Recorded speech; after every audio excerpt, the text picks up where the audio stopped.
Hello everyone, welcome to my channel Shri Chandika tailoring class 9. Friends, ನಮಸ್ತೆ ಎಲ್ರಿಗೂ. ಶ್ರೀ ಚಂಡಿಕಾ ಹೊಲಿಗೆ ತರಬೇತಿ ಸಂಚಿಕೆ 9 ಸ್ವಾಗತ ಸುಸ್ವಾಗತ ಎಲ್ಲರಿಗೂ. ಕಳೆದ ಸಂಚಿಕೆಯಲ್ಲಿ ಮಿಷಿನ್ ರನ್ನಿಂಗ್ ಹೇಗಂತ ತಿಳ್ಕೊಂಡ್ವಿ. ಇಂದಿನ ಸಂಚಿಕೆಯಲ್ಲಿ ಮಿಷಿನಿಗೆ ಬಾಬಿನ್ ಕೇಸ್ ಅಟ್ಯಾಚ್ ಮಾಡುವುದು ಹೇಗೆ ಅಂತ ತಿಳ್ಕೊಳ್ಳೋಣ ಬನ್ನಿ.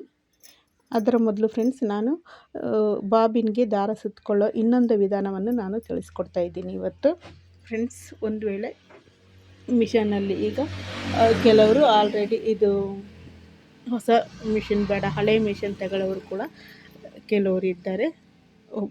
ಮೊದಲು ಕಲಿಯೋಕ್ಕೆ ಹಳೆ ಮಿಷಿನ್ ಸಾಕಂತ ತಿಳ್ಕೊಂಡು ಹಳೆ ಮಿಷಿನ್ ತಗೊಳ್ಳೋರು ಕೂಡ ಇರ್ತಾರೆ. ಆವಾಗ ಈ ರಾಡಿದು ಯಾವುದು ಇರಲ್ಲ ಅದರಲ್ಲಿ, ಹಳೆ ಮಿಷನಲ್ಲಿ. ಆವಾಗ ದಾರ ಹೇಗೆ ಸುತ್ಕೋಬೇಕಂತ ನಾನು ತಿಳಿಸ್ಕೊಡ್ತೀನಿ ನೋಡಿ. ಇದು ಬಾಬಿನ್.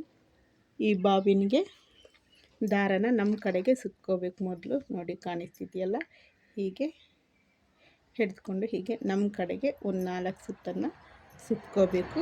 ಹಾಗೆ ಅದು ಸುತ್ತಾದ ನಂತರ ನೋಡಿ, ಈ ಥರ ಕ್ರೋಶ ಕಡ್ಡಿ ಅಥವಾ ಕಂಬಿ, ಈ ಥರದ ಕಂಬಿ ಯಾವುದಾದ್ರೂ ಇದ್ದರೆ ಆಗುತ್ತೆ. ಅಥವಾ ಅದು ಇಲ್ಲ ಅಂದರೆ ನೋಡಿ, ಈ ಥರ ಹಿಡಿ ಕಡ್ಡಿ ಇರುತ್ತಲ್ವ, ಇದು ಕಾಣಿಸ್ತಿದೆಯಲ್ವ ಹಿಡಿ ಕಡ್ಡಿ, ಈ ಹಿಡಿ ಕಡ್ಡಿನ ಬಳಸ್ಕೊಂಡು ಸುತ್ಕೊಳ್ಳೋದು ಹೇಗಂತ ತೋರಿಸ್ತೀನಿ ನೋಡಿ. ಈ ಹಿಡಿ ಕಡ್ಡಿನ ಈ ಬಾಬಿನ್ ಕೇಸೊಳಗೆ ಹೀಗೆ ಇಡಬೇಕು. ದಾರ ನಮ್ಮ ಕಡೆ ಸುತ್ಕೊಂಡಿದ್ದೀವಲ್ಲ, ಹೀಗೆ ಇನ್ನೊಂದು ಕೈಯಲ್ಲಿ ದಾರನ ಹೀಗೆ ಇಟ್ಕೊಂಡು ಈಗ ಮಿಷಿನನ್ನು ನೋಡಿ ಹೀಗೆ ನಮ್ಮ ರನ್ನಿಂಗ್ ಮಾಡಬೇಕಾದ್ರೆ ಈ ಬ್ಯಾಲೆನ್ಸ್ ವೀಲ್ ತಿರ್ಗ್ತಾ ಇರುತ್ತಲ್ಲ, ಆ ವೀಲಿಗೆ ಈ ಬಾಬಿನನ್ನು ಹೀಗೆ ಹಿಡಿಬೇಕು. ಆವಾಗ ದಾರ ಸುತ್ಕೊಳ್ಳುತ್ತೆ ನೋಡಿ, ಸುತ್ಕೊಳ್ತಾ ಇದೆ ನೋಡಿ. ಸುತ್ಕೊಂಡು ಬಾಬಿನ್ ಫಿಲ್ ಆಗುತ್ತೆ ನೋಡಿ. ನಾನು ಸ್ವಲ್ಪನೇ ಸುತ್ಕೊಂಡಿದ್ದೀನಿ. ನಿಮಗೆ ಬೇಕಂದರೆ ಇದನ್ನು ಫುಲ್ ಫಿಲ್ ಮಾಡ್ಕೋಬೋದು. ಹೀಗೆ ಬಾಬಿನಿಗೆ ದಾರವನ್ನು ಈ ರೀತಿಯಿಂದ ಕೂಡ ಫಿಲ್ ಮಾಡ್ಕೋಬೋದು.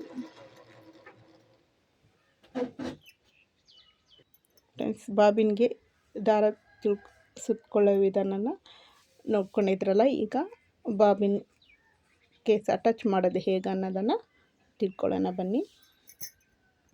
ನೋಡಿ, ಈ ಥರನೂ ಬಾಬಿನ್ಗೆ ದಾರನ ಫಿಲ್ ಮಾಡ್ಕೋಬೋದು. ಇವಾಗ ಬಾಬಿನ್ ಕೇಸ್ ಅಟ್ಯಾಚ್ ಮಾಡೋದು ಹೇಗಂತ ನೋಡೋಣ. ನೋಡಿ, ಈಗ ಇದು ಕೇಸಿದು. ಈ ಕೇಸಿಗೆ ಬಾಬಿನನ್ನು ಈ ಥರ ಹಾಕೋಬೇಕು. ಹಾಕೊಂಡಾಗ ಇಲ್ಲಿ ಮಧ್ಯದಲ್ಲಿ ಈ ದಾರನ ಹೀಗೆ ಇದರ ಮೂಲಕ ಹೀಗೆ ಎಳ್ಕೋಬೇಕು. ಈ ಕಡೆ ನೋಡಿ, ಹೀಗೆ ದಾರನ ಹಾಕ್ಕೊಂಡು ಈ ದಾರ ಎಳೆದಾಗ ಈ ಬಾಬಿನ ನಮ್ಮ ಕಡೆ ಸುತ್ತಾ ಇರಬೇಕು. ಹೀಗೆ ನೋಡಿ, ಇದು ನಮ್ಮ ಕಡೆ ಹೀಗೆ ಸುತ್ತಾ ಇರಬೇಕು. ಬಾಬಿನನ್ನು ಈ ಥರ ಕೇಸೊಳಗೆ ತುಂಬಿಸಬೇಕು. ಬಾಬಿನ್ ಕೇಸಲ್ಲಿರೋ ದಾರ ನಮ್ಮ ಕಡೆ, ಈ ಬಾಬಿನ ನಮ್ಮ ಕಡೆ ಸುತ್ತಿರಬೇಕು. ಹೀಗೆ ಎಳೆದಾಗ ನಮ್ಮ ಕಡೆ ತಿರುಗಬೇಕು. ಇವಾಗ ಕೇಸ್ ಅಟ್ಯಾಚ್ ಮಾಡೋದು ಹೇಗಂತ ತಿಳ್ಕೊಳ್ಳೋಣ. ಇದಾದ ನಂತರ ಈ ಪ್ಲೇಟನ್ನು ತಕ್ಕೊಳ್ಳೋಣ. ಮೊದಲಿಗೆ ಈ ಪ್ಲೇಟನ್ನು ಒಂಚೂರು ಸರಿಸ್ಕೊತಾ ಇದ್ದೀನಿ ನೋಡಿ. ಈ ಪ್ಲೇಟನ್ನು ನಾನು ಸೈಡಿಗೆ ಮಾಡ್ಕೊಂಡಿದ್ದೀನಿ. ಇಲ್ಲಿಂದ ಕೆಳಭಾಗಕ್ಕೆ ನಾವು ಮಿಷನನ್ನು, ಈ ಕೇಸನ್ನು ಅಟ್ಯಾಚ್ ಮಾಡಬೇಕು. ಕೆಳಗಡೆ ಭಾಗ ತೋರಿಸ್ತೀನಿ ಇವಾಗ ನೋಡಿ. ಇವಾಗ ಕಾಣಿಸ್ತಿದೆಯಲ್ಲ, ಇಲ್ಲಿ ಇದು ಬಾಬಿನ್ ಕೇಸ್ ಹಾಕುವಂಥ ಪ್ಲೇಸ್ ಇದು. ಈಗ ಈ ಕೇಸನ್ನು ನೋಡಿ, ಇಲ್ಲಿ ಪ್ಲೇಟ್ ಥರ ಇದೆಯಲ್ಲ, ಇದನ್ನು ಹೀಗೆ ಎಳ್ಕೋಬೇಕು. ತೋರು ಬೆರಳಲ್ಲಿ ಎಳ್ಕೊಂಡು ನೋಡಿ, ಇಲ್ಲಿ ಮಧ್ಯದಲ್ಲಿ ಈ ರಾಡ್ ಥರ ಇದೆಯಲ್ಲ, ಈ ರಾಡಿಗೆ ಇದನ್ನು ನೋಡಿ, ಈ ಮಧ್ಯದಲ್ಲಿ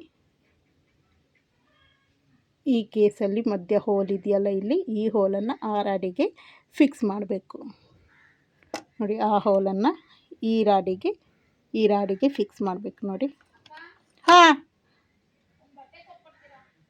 ಈ ಫಿಕ್ಸ್ ಮಾಡಿದಾಗ ಹೀಗೆ ಹಾಕಿ ಈಗ ಒತ್ತಿದಾಗ ಟಕ್ ಅಂತ ಸದ್ದು ಬರಬೇಕು. ಹೀಗೆ ನೋಡಿ. ಇವಾಗ ಟಕ್ ಅಂತ ಸದ್ದು ಬಂತಲ್ಲ, ಇವಾಗ ಇದು ಸರಿಯಾಗಿ ಕೂತಿದೆ ಅಂತ. ಇದು ಮಿಷಿನ್ಗೆ ಕೇಸನ್ನು ಹಾಕೋ ಸರಿಯಾದ ವಿಧಾನ.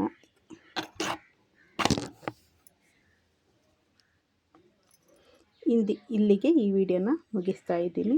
ಮತ್ತೆ ಮುಂದಿನ ಸಂಚಿಕೆಯಲ್ಲಿ ಭೇಟಿಯಾಗೋಣ. ಅಲ್ಲಿವರೆಗೂ ವಂದನೆಗಳು.